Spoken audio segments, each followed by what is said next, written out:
तू एवढी मृत्यूशी झुंज देत होती तरी पण तुझा अभय नाही आला इथे. तुझ्या दोन्ही किडन्या फेल झाल्या म्हटल्यावर आता तो कशाला येईल? अशा आजारी मुलीशी कोणता मुलगा लग्न करेल आणि का आयुष्यभर सांभाळत बसेल तिला? अभय आणि तुझं लग्न आता विसरूनच जा तू. ही श्रीमंतांची पोरं अशीच असतात. 4 दिवस मुली फिरवतात. सौम्या फार उदास झाली होती. ती त्याच्या प्रेमात अखंड बुडाली होती. तिच्या स्वप्नातील तो राजकुमार होता. तोही तिच्यावर अतोनात प्रेम करत असतो. सौम्या एका मध्यमवर्गीय कुटुंबात वाढली होती. अभय मात्र खूप श्रीमंत होता. तो त्यांचा पिढीजात व्यवसाय सांभाळत होता आणि त्याने त्याच्या कर्तृत्वाने तो व्यवसाय परदेशातही वाढवला होता. अशातच एके दिवशी त्याला सौम्या दिसते. तिचे बोलके काळे डोळे, उंच नाजूक मान, सडपातळ बांधा आणि कायम अंग भरून कपडे, रेशमी केस पाहूनच तो तिच्या प्रेमात पडला. त्याला तिची आणखी एक गोष्ट आवडायची, ती म्हणजे तिच्या मानेवर उजव्या बाजूचा तीळ. अभयसुद्धा उंच, गोरापान, पिळदार शरीरयष्टी आणि मंत्रमुग्ध करणारा आवाज. त्याच्या स्वभावात शालीनता होती. त्याचं भारदस्त व्यक्तिमत्व पाहून मुली त्याच्यावर मरत असायच्या आणि सौम्या त्याच्या प्रेमात पडली. दोघांच्याही घरच्यांना हे माहीत होतं, पण त्यांच्या घरच्यांना ती गरीब होती म्हणून सून म्हणून नको होती, कारण ती त्यांच्या स्टेटसला सूट होत नव्हती. सौम्याची आत्या सारखी तिच्या वडिलांना सांगायची, आपली ऐपत बघून नातं जोडावं, उगाच काहीतरी व्हायला नको. इतका श्रीमंत मुलगा उगाच कशाला तिच्या प्रेमात पडेल? तो तिचा फायदा घेऊन तिला सोडून देईल, तेव्हा कळेल. पण तिच्या बाबांचा तिच्यावर विश्वास होता.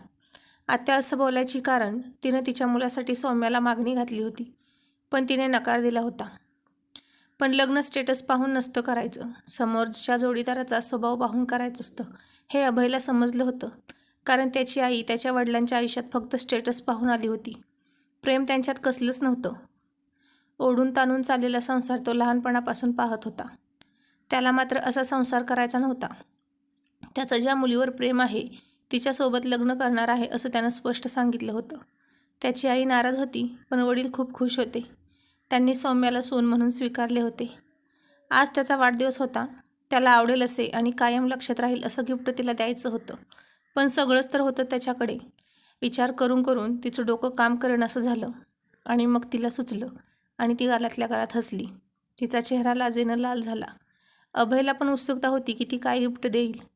तिने काहीही दिलं तरीसुद्धा त्याला ते आवडणारच होतं आणि नाही दिलं तरीसुद्धा चालणार होतं, कारण ती त्याच्या आयुष्यात असणं हेच त्याच्यासाठी गिफ्ट होतं. तिच्या असण्याने तो प्रत्येक गोष्ट वेगळ्या पद्धतीनं फील करायचा. ती मनानं खूप निर्मळ पवित्र होती. तिला आठवत होतं की तो म्हणाला होता, तुला इतर मुलीसारखे लहान कपडे कधी नाही का घालू वाटले? त्या मुली बघ कशा मॉडर्न दिसतात. ती म्हणाली, वाटतं ना, पण मला वाटतं की मुलीचं सौंदर्य हे कोणाच्या एकाच्याच हक्काचं असतं आणि ते त्यालाच दिसावं. उगीचच सगळ्या जगासमोर त्याचं प्रदर्शन करायची काय गरज? तिचं बोलणं ऐकून तो आणखीनच तिच्या प्रेमात पडला आणि तिचा वाढदिवस आला. त्याने तिच्यासाठी एक रिंग घेतली. हॉटेलचा वरचा पूर्ण फ्लोअर बुक केला. फक्त तो आणि ती. त्याने तिच्या हातात अंगठी घातली आणि माझ्याशी लग्न करशील का अशी लग्नाची रीतसर मागणी केली. तिच्या डोळ्यात आनंद अश्रू आले. त्याने अजून एक गोष्ट आणली होती, पण ती द्यायला तो संकोच करत होता. तिला काय वाटेल? ती काय विचार करेल माझ्याबद्दल? कुठून मूर्खपणा सुचला? उगाच घेऊन आलो असे त्याचे मन म्हणत होते. मग तिने फारच आग्रह केला आणि ते दुसरं गिफ्ट फोडलं. त्याने तर डोळंच झाकून घेतले होते. त्याला तिची रिॲक्शन बघायची नव्हती. तो एक पिंक रंगाचा तलम रेशमी कपड्याचा स्लीवलेस शॉर्ट ड्रेस होता. तिला त्याची अजून गंमत करू वाटली. चेहरा थोडासा पडला होता त्याचा. त्याला खूप टेन्शन आलं. घाम फुटला. माफ कर म्हणाला आणि ती हसत सुटली. तिचा आवाज ऐकून तो थोडा चक्रावला. त्याच्या डोळ्यात डोळे घालून ती म्हणाली, जास्त मनाला लावून घेऊ नकोस. तुझी इच्छा लवकरच पूर्ण होईल. तसा तो खूप संयमी होता. कधीही त्याने तिच्याकडे वेगळी मागणी केली नव्हती. आता लग्नाची तारीख पण ठरली होती. लवकरच ते एक होणार होते आणि आज त्याच्या वाढदिवसाला तिने काही गुलाब घेतले. त्याने पुन्हा हॉटेलचा वरचा फ्लोअर बुक केला, कारण या स्पेशल मुवमेंट त्या दोघांनीच साजऱ्या करायला त्याला आवडायच्या. सर्व खोलीत मंद प्रकाश होता. रोमॅन्टिक म्युझिक सुरू होतं. त्याच्या व तिच्या आवडीचा सुगंध दरवळत होता. तिने त्याला गुडघ्यावर बसून गुलाब दिले. तो विलोभनीय हसला. तिने त्याला डोळे बंद करून घ्यायला सांगितले. अगं असं काय करतेस? एवढं काय खास आहे? तू आधी डोळे मिटून घे बघू, मी सांगेन तेव्हाच उघड, ती खूप लाजत म्हणाली. बरं बाबा, ठीक आहे. त्याने डोळे मिटले. 5 मिनिटे झाली तरीही तो तसाच होता. काय ग सौम्या, आता तरी उघडू दे ना. नाही हां. आणि मग ती म्हणाली, हां आता उघड डोळे. आणि त्याने डोळे उघडले. समोर तिला त्या ड्रेसमध्ये पाहून तो भान हरवलेल्या स्थितीत तसाच उभा होता. तिने तो शर्ट ड्रेस घातला होता जो त्याने तिच्या वाढदिवसाला गिफ्ट दिला होता. तो म्हणत नसला तरी त्याच्या मनातली इच्छा तिला कळली होती. त्यालाही त्याची गर्लफ्रेंड, होणारी बायको या ड्रेसमध्ये पाहायची होती. किती सुंदर दिसत होती ती. त्याने तिला प्रथमच असे पाहिले होते. ती कायम सलवार कुर्ता घालून असायची. त्यातही ती खूप सुंदर दिसायची आणि आजही ती तितकीच सुंदर दिसत होती. ती नजर खाली करून उभी होती.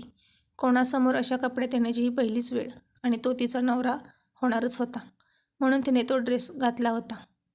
तो त्याच्या नकळत तिच्याजवळ गेला. तिच्या मानेवरचा तीळ ओढणीमुळे सहसा दिसत नाही, पण आज तो स्पष्ट दिसत होता. तो म्हणाला, तुझी स्तुती करायला माझ्याकडे शब्दच नाहीत. त्याने तिच्या त्या तिळावर ओठ टेकवले आणि ती थरारली. तिला या नाजूक भावना अनावर होत होत्या आणि ती आवेगाने त्याच्या मिठीत शिरली. तोही तिला घट्ट बिलगला होता. तो तिच्या सर्व चेहऱ्यावर किस करू लागला. ती त्याला प्रतिसाद देत होती. तिला आता तो हवाहवासा वाटत होता. तिने स्वतः त्याच्या ओठावर ओठ टेकवले आणि तो गालात हसला. ती खूपच भावूक झाली होती. या क्षणी भान हरवून चालणार नाही हे त्याला कळत होतं, पण ती त्याला दूर करत नव्हती. मग त्याने तिला मिठीतून दूर करत हात हातात घेऊन म्हणाला, राणी सरकार, लग्न व्हायचंय अजून आपलं, बाकी सब शादी के बाद. तिने दीर्घ श्वास घेतला, थोडी शांत झाली आणि लाजली. तो तिला म्हणाला, मला आवडतं म्हणून हे केलंस ना, पण यापुढे तुझी इच्छा असेल तरच करत जा. मी म्हणतोय म्हणून स्वतःच्या मनाविरुद्ध काहीही करू नकोस. जा, चेंज करून ये. मग थोड्या वेळाने ते घरी आले. 8 दिवसांनी त्यांचं लग्न होतं. तयारी सुरू होती. हनीमूनसाठी सिंगापूरचे बुकिंग त्यानं केलं होतं. तिला तर हे सर्व स्वप्नच आहे असं वाटत होतं. अभय परदेशात होता. तो उद्या भारतात येणार होता. लग्न 4 दिवसावर आले आणि अचानक सौम्याची तब्येत बिघडली. रात्रीच तिला हॉस्पिटलमध्ये ॲडमिट केलं. डॉक्टर म्हणाले की खूपच भयानक बातमी आहे. तिचे दोन्ही किडन्या फेल झाले आहेत आणि तिची तब्येत खूपच क्रिटिकल आहे. लवकरात लवकर किडनी मिळाली तर ठीक, नाहीतर तिचा जीव वाचू शकत नाही. तिच्या आईबाबांनी तर धीरच सोडला. या टेन्शनमध्ये अभयला फोन करायलाही ते विसरले.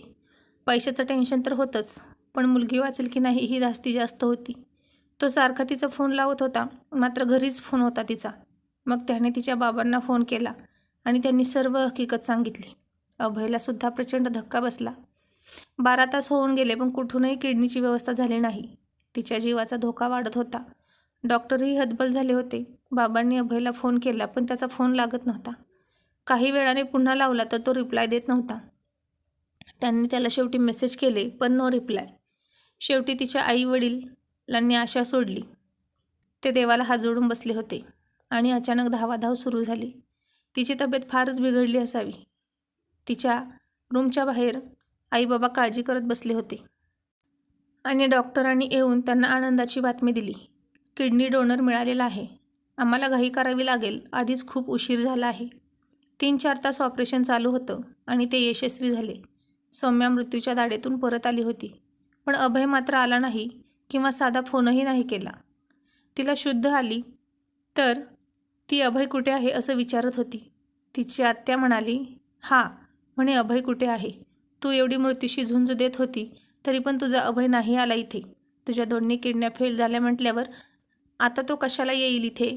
अशा आजारी मुलीशी कोणता मुलगा लग्न करेल आणि कोण आयुष्यभर सांभाळत बसेल तिला. बरं झालं बाई तूच माझ्या मुलाला नकार दिला ते, नाहीतर इतका पैसा आणला असता कुठून. आणि अभयचं म्हणशील तर दादांनी त्याला खूप फोन केले, मेसेज केले, पण तो इकडे फिरकला सुद्धा नाही. एकदाही त्याने फोनसुद्धा केला नाही अजून. अशीच असतात ही श्रीमंतांची मुलं.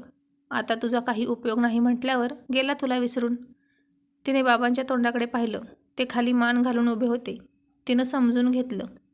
ती आता रडू लागली. खरंच तो मला विसरला असेल का? का नाही तो मला भेटायला आला? एरवी मला शिंक जरी आली तरी तो धावाधाव करायचा आणि आज मी मृत्यूच्या दारात उभी होती तरी पण तो मला पाहायला नाही आला. तिला त्याच्याबरोबर घालवलेले सर्व क्षण आठवत होते आणि तिच्या डोळ्यात अश्रू येत होते. पण तिचं मन मात्र हे मानायला तयार नव्हतं. मग दुसऱ्या दिवशी डॉक्टर आले. तिचं चेकअप सुरू केला. करू लागले. तिने डॉक्टरांना विचारलं की डॉक्टर, मला कोणी किडनी डोनेट केली त्याचं नाव समजू शकेल का? मला तसे आभार मानायचे आहेत. हो हो नक्कीच, पण आधी तुम्ही पूर्ण बऱ्या व्हा, मग प्रत्यक्ष भेटच होईल तुमची नि त्यांची. उद्या तिचं आणि अभयचं लग्न होणार होतं आणि आज ती हॉस्पिटलमध्ये होती आणि अभयने साधी तिची विचारपूससुद्धा केली नव्हती. खरंच अभय असं करेल का? खरंच तो मला विसरून गेला? त्याचंही बरोबरच आहे म्हणा. माझ्यासारख्या आजारी मुलीशी त्यानं का आयुष्यभर बांधून राहावं? ती सारखी घड्याळाकडे बघत होती. दुसऱ्या दिवशी सकाळी तिला फुलांचा सुगंध येत होता. ती तिच्या आवडीची फुले होती. त्या सुगंधाने तिला खूप प्रसन्न वाटले, तरतरी आली. पण इतका फुलांचा वास कुठून येतो? कदाचित कोणीतरी नातेवाईकांनी त्यांच्या पेशंटसाठी आणली असतील असा ती विचार करते. तिची रूमसुद्धा छान सजवली जाते. ती विचारते की हे सगळं काय चाललं आहे? तेव्हा ते म्हणतात की आज डॉक्टर साहेबांनी पूर्ण हॉस्पिटल सजवायला सांगितलं आहे. पण का? ती विचारते. ते आम्हाला माहीत नाही. आणि पुन्हा ती घड्याळात पाहते. अजून 2च तासांनी माझं आणि अभयचं लग्न होणार होतं असा मनात विचार करते. आणि थोड्या वेळाने तिचा डोळा लागतो. काही वेळातच तिथे डॉक्टर येतात आणि म्हणतात, मिस सौम्या उठा, आज तुमचं लग्न आहे ना? ती आश्चर्याने त्यांच्याकडे पाहते आणि म्हणते, हे काय बोलता आहात डॉक्टर तुम्ही? का चुकीचं बोलतोय का मी? आज तुमचं लग्न आहे ना? आहे नाही डॉक्टर, होतं. आणि ती गप्प बसली. इतक्यात तिथं अभय येतो. त्याला पाहून तिच्या डोळ्यात अश्रू येतात, पण तोंडातून शब्द फुटत नाहीत. खूप सारे प्रश्नचिन्ह तिच्या चेहऱ्यावर असतात, पण तिला त्याच्याशी काहीच बोलायचं नसतं. डॉक्टर म्हणतात, मिस सौम्या, तुम्हाला तुमच्या किडनी डोनरला भेटायचं होतं ना? ते हेच आहेत मिस्टर अभय, तुमचा होणारा नवरा. किडनी मिळावी म्हणून त्यांनी खूप प्रयत्न केले, मग शेवटी त्यांनी स्वतःची किडनी दिली. तिला फार धक्का बसतो आणि मग तो तिला का भेटायला आला नाही हे तिला समजतं. ती त्याला मिठी मारते आणि का तू माझा जीव वाचवण्यासाठी तुझा जीव धोक्यात घातला असं विचारते. वेडी आहेस का तू? मी तुझा नाही, माझा प्राण वाचवला आहे. आता माझा अवयव तुझ्या शरीरामध्ये आहे, त्यामुळे माझा तुझ्यावर पूर्वीपेक्षा जास्त हक्क असणार आहे. तुझ्याशिवाय मी अपूर्ण आहे. तू सोबत असशील तरच ते पूर्ण आहे. तुझ्याशिवाय जगण्याची मी कल्पनाही करू शकत नाही. तो तिला म्हणतो, आता रडणं बंद करा आणि लग्नासाठी तयार व्हा, नाहीतर ज्या मुहूर्ताची एवढी आतुरतेने वाट पाहत होतीस तो चुकायचा. आणि तिला नववधूच्या वेशात तयार करतात आणि अभय हॉस्पिटलमध्येच तिच्याशी लग्न करतो. आता दोघांचेही बेड शेजारी शेजारी टाकले होते.